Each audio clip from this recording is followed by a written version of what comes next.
Joining me for the chat this morning, delighted to say, is Claire Pearsall, former Conservative Government Advisor. Thank you once again for joining us.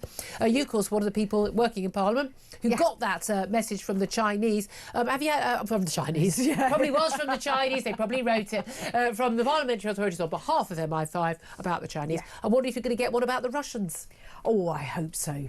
Because you can see that Russia have always used cyber as a way of getting through to people in the UK. We only have to look at social media to see the amount of bots on there. So it wouldn't surprise me that they're going to target Parliament. I'm just sad I've not seen any of it. I mean, I'm clearly not very important. You haven't been offered a freebie trip to China. Well, yes. I mean, I would obviously turn it down. I've been told I can't go to China. I've been advised by a number of the MPs, regulars on the show, who've been sanctioned by the Chinese. Basically, you're going to be arrested if you come anywhere near a country we can get you. That actually I've been so critical of them. I would be, and you think I'm a no mark, no, but apparently that would not be safe. That's a bit of a worry, isn't it? It is, and I've been told similarly that it would not be a good idea. And also with the husband being a journalist who has also been critical, I think would be right up there on the hit list. I want you to know I would campaign for your release. Would you? I would do my best. I would do my best. Thanks. What do you make? I mean, this report about Russia and China and the Iranians, and we spoke to Lord Gove, Michael Gove. He was at the heart of the last Conservative government for a decade plus. He knows where the bodies are buried. It was very interesting when I said to him, how worried should we be about this threat to his country? And he said, very worried. That was a little bit worrying. I must admit, I did sort of look up at that point and think, you and I were, wow, okay. Gulp. Never heard it put in such someone who worked terms. In the cabinet for years, and he's not going, no, it's all fine. Exactly. He would have been party to information that you and I are never going to see. Which he's never allowed to tell us. He's never allowed to tell us, but just that one word means everything. Can I just say, there is a creek. We are up it. We do not have a paddle.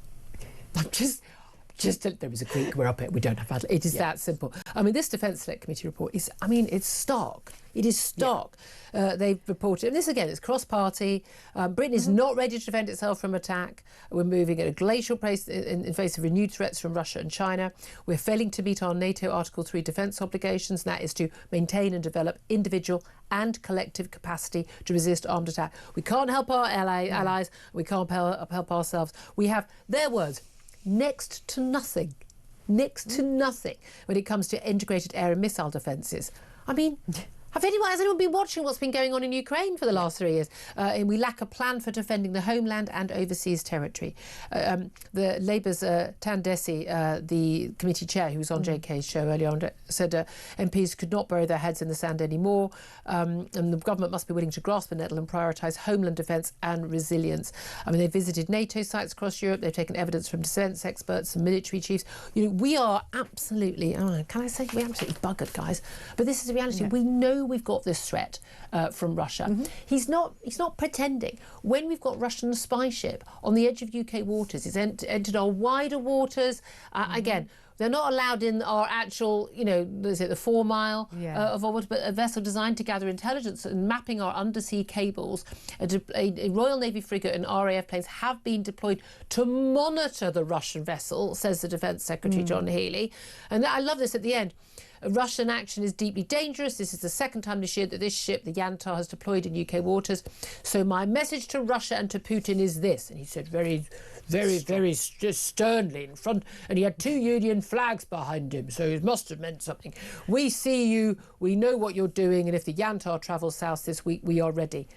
No, we're not. No, we're not. We're not ready. We're not going to do anything about it. We're going to write a sternly worded message to the Russian ambassador and then wag a little finger. We're not going to do anything about it. Is this not the issue? Yes, it is. Do you think Putin's going to sit in there going, John Healey's a bit cross, guys, we ought to back off? Putin's going, sorry, call it off. Yeah. No one thinks that Putin is going to invade Britain at any point in the next years. No. That's not what we're talking about. We're talking about Putin carrying on in Ukraine, wearing the Ukrainians down, Baltic states next, bearing in mind they're basically sandwiched between a bit of Russia and the mainland Russia. And they've done this already, and this is what their tactics are. Then Poland. They sort of push it to the edge, to see how far they can go. They've flown across parts of Finland and Estonia and into airspace around Poland. The Finns have got more. Finns have got a greater ability to defend. They've also got a standing. They've got a big standing army, and I mean they're a tiny country. They've also got a quarter of a million people who basically trained military reservists as well. We don't even have an army of that many people. We can get them together quickly either. You're from a military family. You know, how worried are people? Because you talked about morale. Or troops, and something Michael Gove mentioned as well. How big an issue is that? I think it's enormous because people don't feel that they're being looked after once they're in the armed forces with things like accommodation, really basic things. And we're not talking about being put up in a 5-star hotel, are we? We're talking about really basic. Do you know what? They want a house which is not mouldy, which has, you know, is fit for purpose. For them and their families. For them and their family. And if you're asking somebody to deploy away from the area which they were born and grew up in, you need to put a roof over their heads. Well, and we know that a lot of accommodation has to be taken away from the military, and then it has to be upgraded to put asylum seekers in, which tells you everything. It does, doesn't it? And where are the human rights lawyers? That's when you need them. Yeah, and the veterans, we don't look after them afterwards either. So we're not looking after them when they're in or when they're out. That's immoral. So many of the people on. If you see an older man on the streets, odds are, absolutely, surely. And yet we do have a load of money when it comes to spend money on benefits. Now that extra £6 billion that's going to go on benefits because inflation was at 3.8% last month, now fallen to 3.6%. Yay! I mean, seriously, like it's supposed to be at 2%. That's the target. And we know in real life, you look at the price of stuff in the supermarket. You go buy. You want to buy a flight anywhere. You want to go treat the family to a summer holiday. You want to buy clothes. Everything has gone up by. I mean, I don't know what they put in their basket of stuff, but I mean, maybe avocados haven't gone up by much, and sourdough. I don't know, but the stuff I buy in the supermarket, I do buy avocados to be fair. There is absolutely going up by more than that. But £6 billion more on benefits because working age benefits are going to go up by inflation. But a lot of people's incomes won't go up. No, they won't. People with wages, I mean. Yeah, and they're going to be sitting there saying, well, that's all very nice that you're increasing the wages of people claiming benefits, and you're doing it for the elderly with pensions. And this is where you get into that awful conversation about the triple lock pensions. Where are we on that though? Because we've had people talking about that, and people are getting increasingly unhappy, and particularly younger people. We had Benjamin Butterworth in yesterday. As a young person, you struggle to buy, you're paying off your university debt, you've got all of that. And how many more people are going to be entitled to the triple lock pension? Because the reality is, you and I aren't going to get it. No. We're not going to get anything like that. I'm older than you, and I'm pretty sure the pension age is going to go up before I hit it. Certainly, I think our children's age.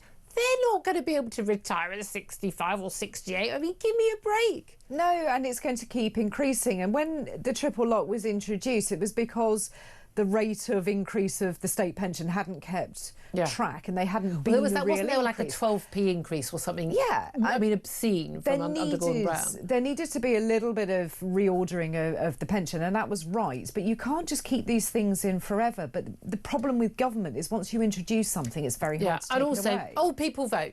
Of course they Young do. people don't vote. That's why old people get these things. And there is always that concern. You got your elderly lady, on her own, your fixed income, and her heating costs have gone up just as much. Her food costs have gone up just as much, and we don't want anyone to be in dire circumstances. I mean, some of the poorest pensioners, one of the biggest issues is they don't claim pensioner credit, which they're entitled to. Too proud, haven't filled out the epic paperwork, was it 50 pages or something, and that's a big issue. But there is just an issue where the pain is being felt more by working families and by young people that we've gone through than it has by pensioners.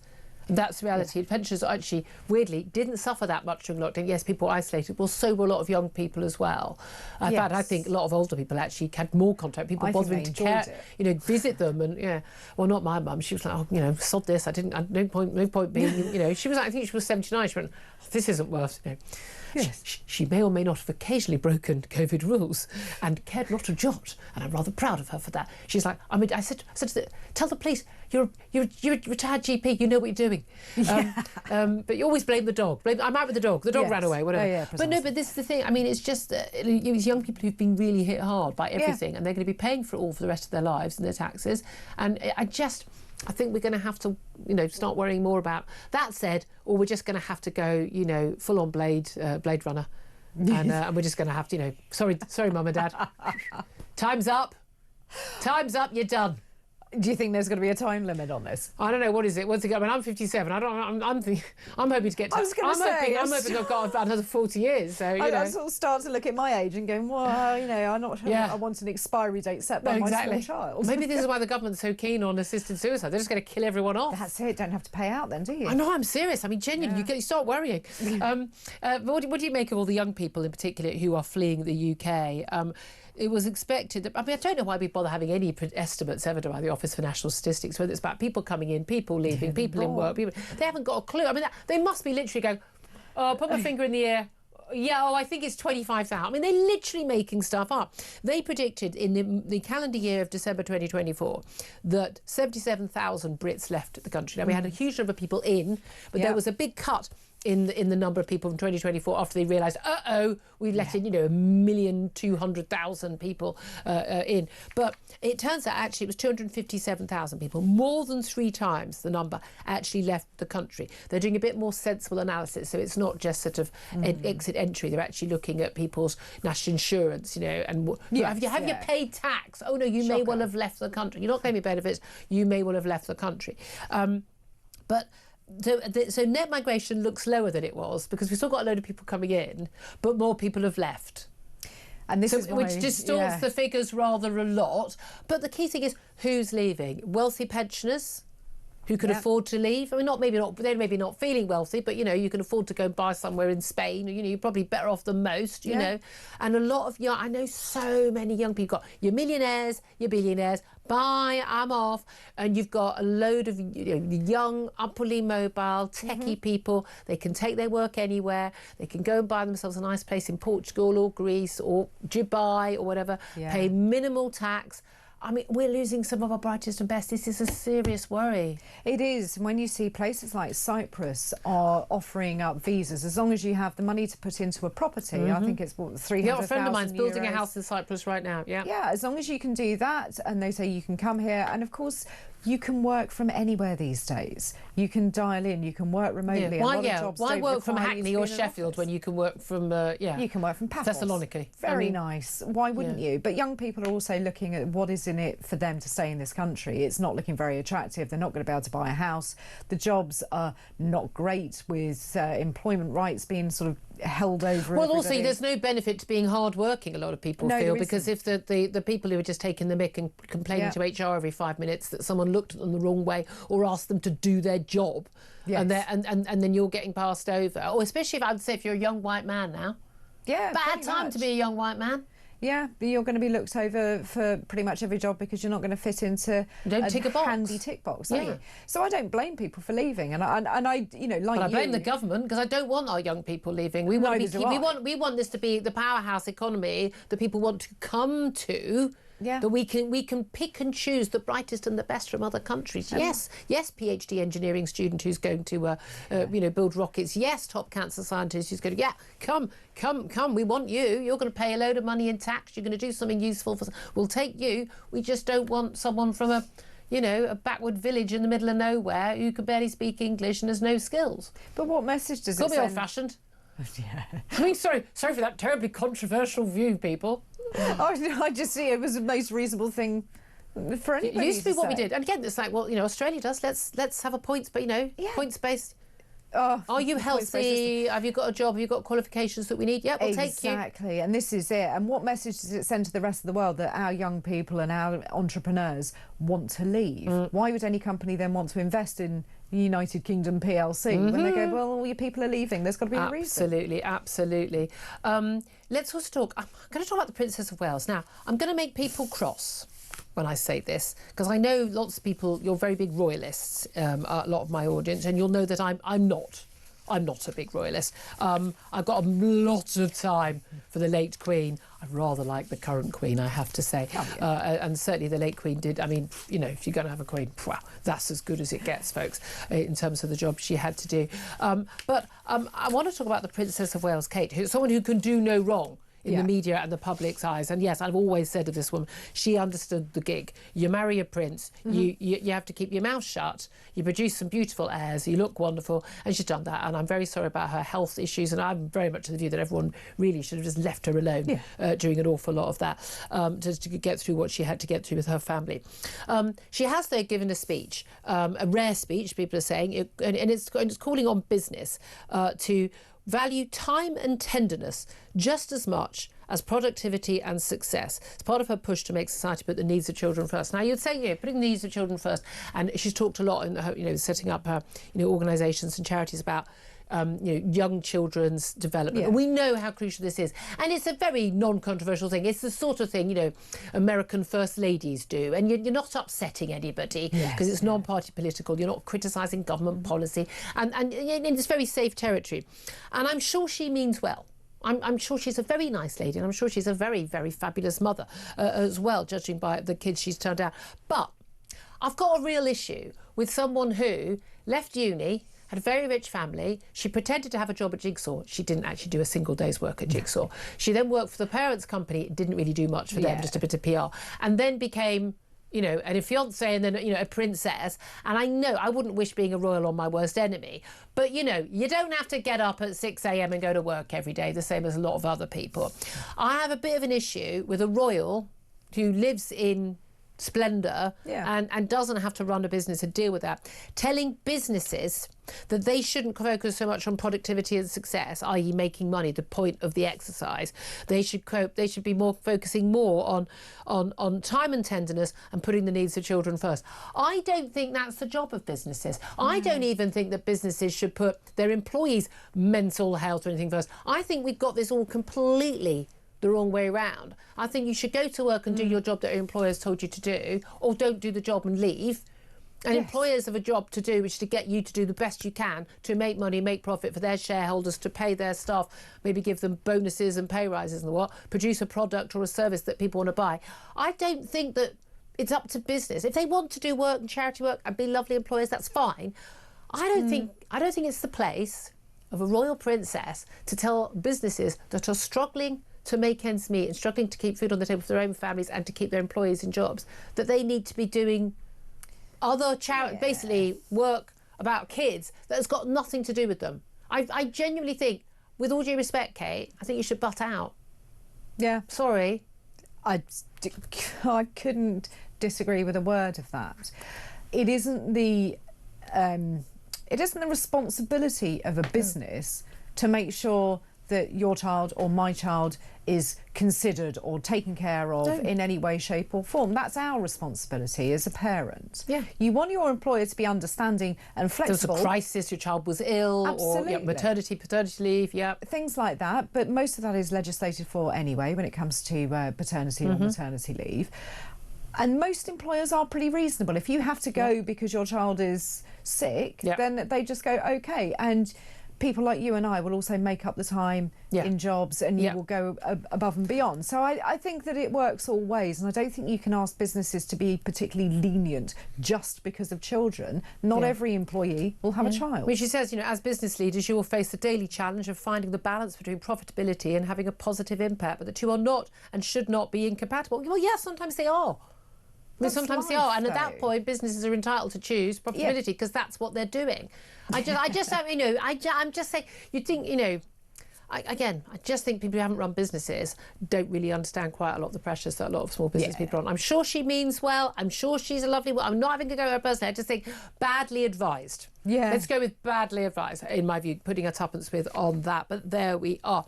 11:23 is the time. Lots more to talk about. I mean, Shabana Mahmood and children in the UK, born to refugees, born to asylum seekers, failed asylum seekers being deported. Big outcry about that. Like, oh, isn't it terrible? Are people saying the children should stay here and the parents should not? The children are not British. It's not like America, where if you're born literally a centimetre into American territory, you're an American citizen. Yeah. You're as you were saying earlier, you're the citizen, same citizenship as your mum. If your parents haven't got right to be here, then you go with them. Why is this controversial? Well, it shouldn't be. It really shouldn't be. And I don't understand why they're using this as the issue. I think it is sort of bleeding heart. Yeah. Well, look at this crying child being put on a plane. Yeah, maybe don't come here illegally or overstay your visa then, and then your kid wouldn't have to do that. Maybe you're a really rubbish parent for doing that. But also, if your family is together, you go on a plane, and yeah, all right, the child might be upset, but your job as a parent is to then go make your life a little bit better somewhere else in your home country, or another third country, for example. So I think we're taking it out of all proportion. Yeah. I do draw the line at putting kids behind bars in detention centres. No, but that's a problem. Again, if the lawyers didn't get involved and they weren't able to appeal for 17 years, that wouldn't be an issue. If you're talking 24, 48 hours, then do you know what? This isn't a really big thing. I mean, let's face it, we've probably all stayed in worse hotels.